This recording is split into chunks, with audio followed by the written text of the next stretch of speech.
My name is Agnes M. Salisbury, and I am 32 years old. I had been with Ryan for 3 years, and for the last two of those, I wasn't really his partner so much as his designated apologizer. He was beautiful, magnetic, effortlessly charming, the kind of man people noticed the second he walked into a room. At first, that confidence was intoxicating. Somewhere along the way, it metastasized into something else, something heavy. My role in the relationship quietly shifted until it was no longer about mutual respect, only about me being grateful he had chosen me. The end didn't come during a fight. It came on a random Thursday, almost boring in how ordinary it looked from the outside. Ryan was standing in front of the mirror, adjusting his collar as we were getting ready for dinner. He admired his reflection a little too long, then smiled at himself and spoke like he was offering a helpful observation. He said I had gotten complacent, that I was lucky to have him, that other women would kill to be in my place. And then, with the casual confidence of someone who had never been challenged, he added that I should be grateful. For years, comments like that chipped away at me slowly, little digs, jokes disguised as truths.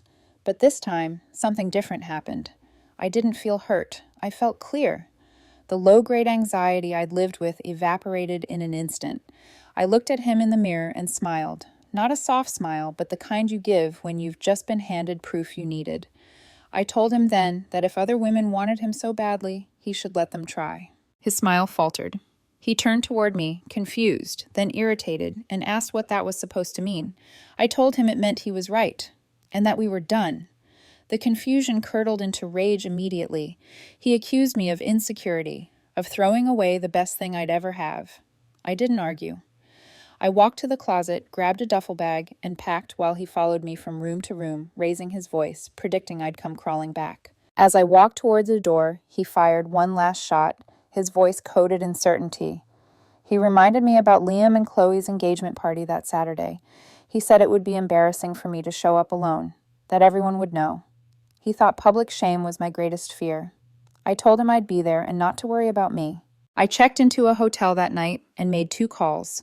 One to the landlord, confirming the lease was in my name and the locks would be changed Monday.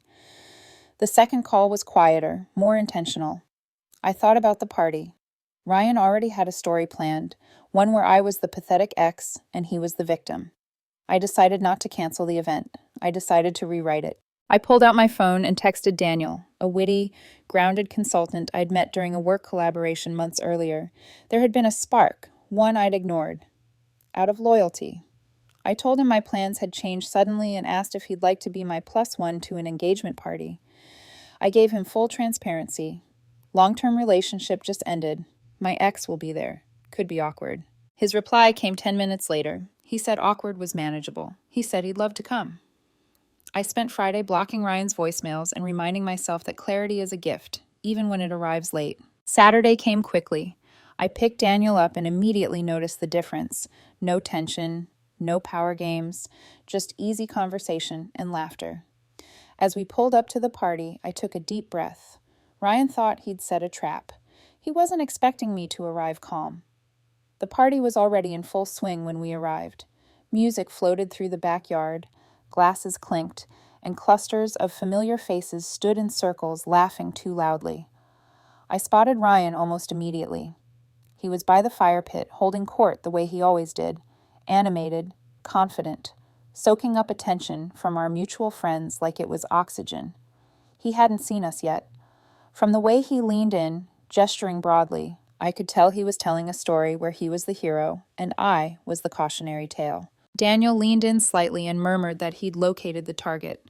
I laughed under my breath. The sound surprised me. I hadn't laughed like that around Ryan in a long time. We took the long way around the yard, greeting the hosts, exchanging hugs, making small talk. Daniel was warm and effortless, asking questions, listening, making people feel seen. I watched friends who had known me for years light up around him and felt something loosen in my chest.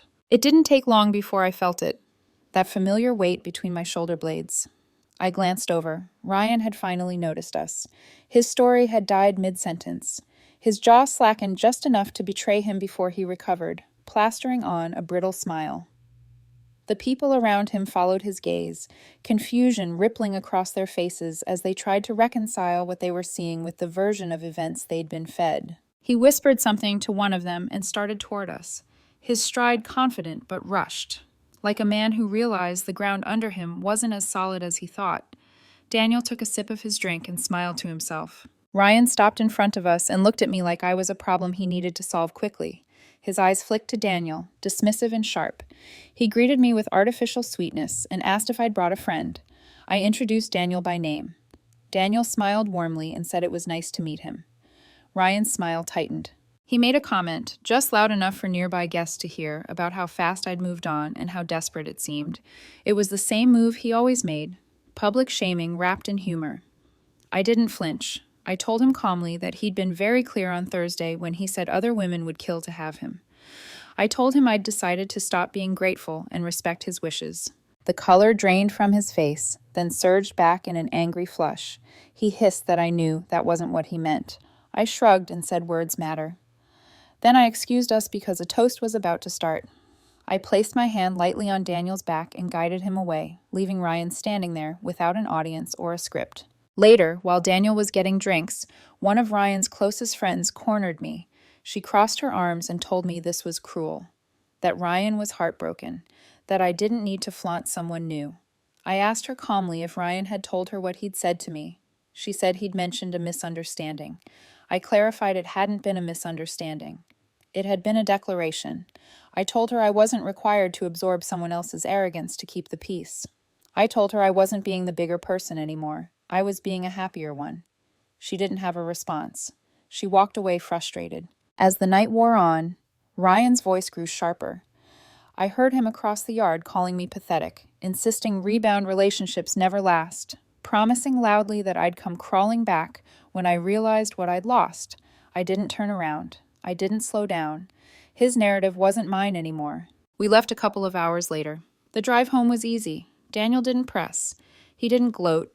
He just told me he'd had a good time. When he dropped me off, he hugged me gently and said he hoped we'd see each other again. No pressure. The storm came the following week. Since I'd blocked Ryan, the messages arrived from other numbers. His friends, his mother, people informing me of my responsibilities, my cruelty, my weakness.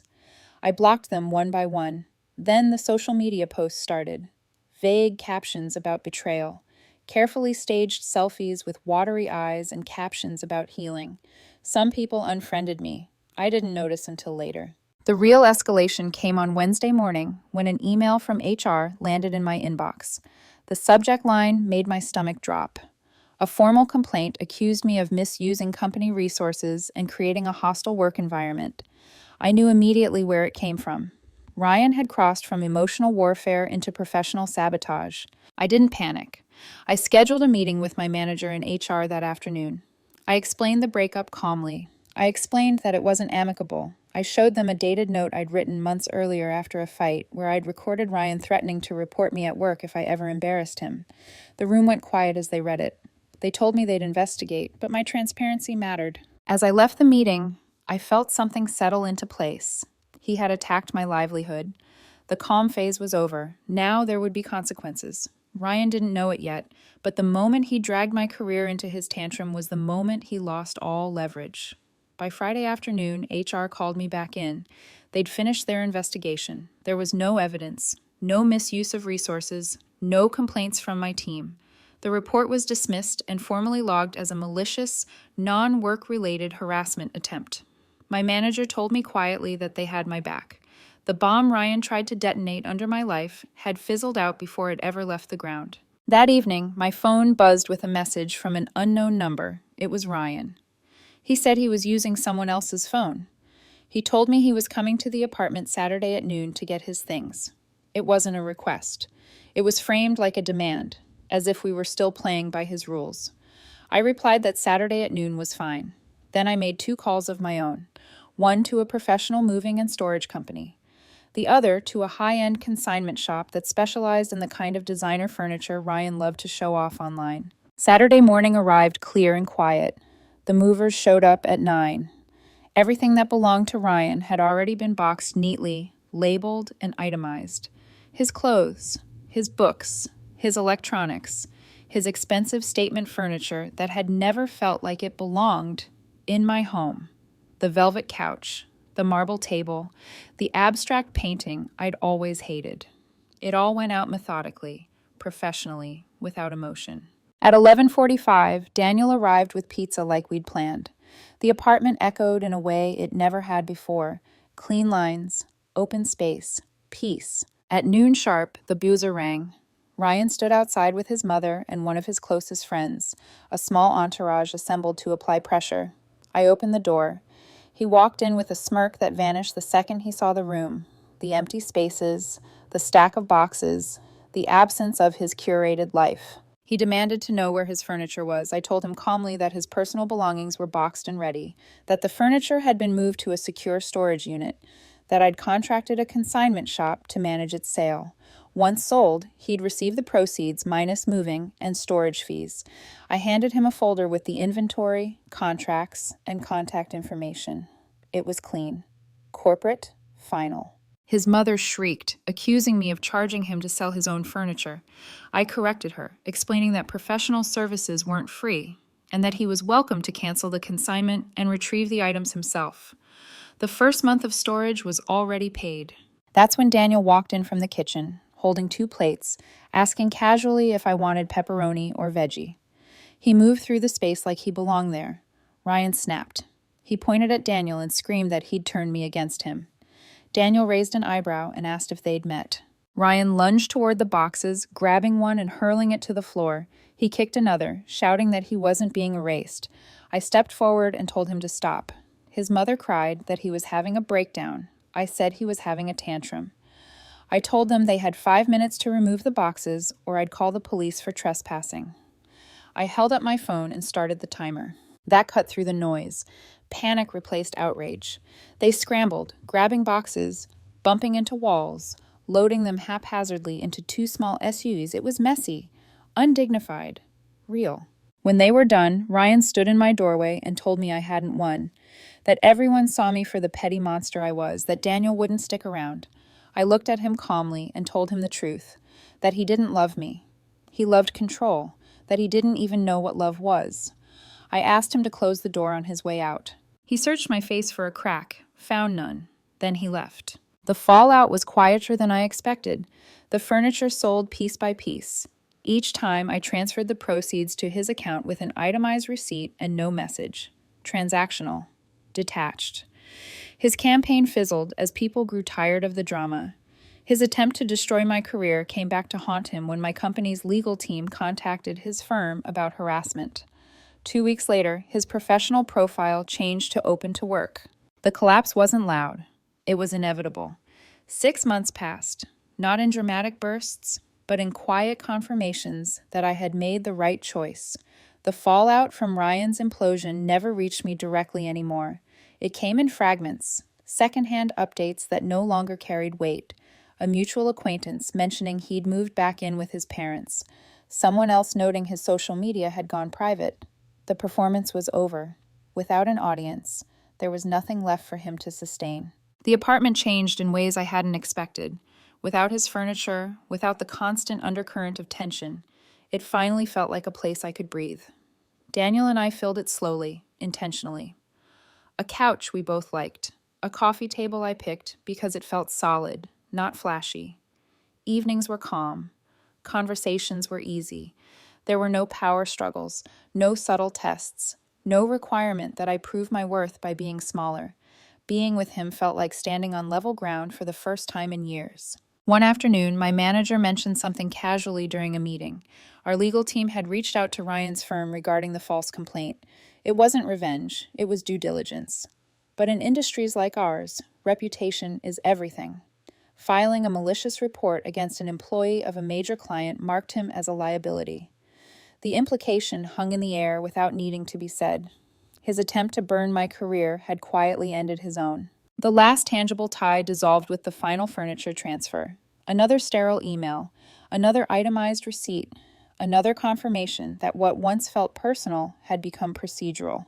He never responded. There was nothing left to argue about. I thought about the woman I'd been when I met him.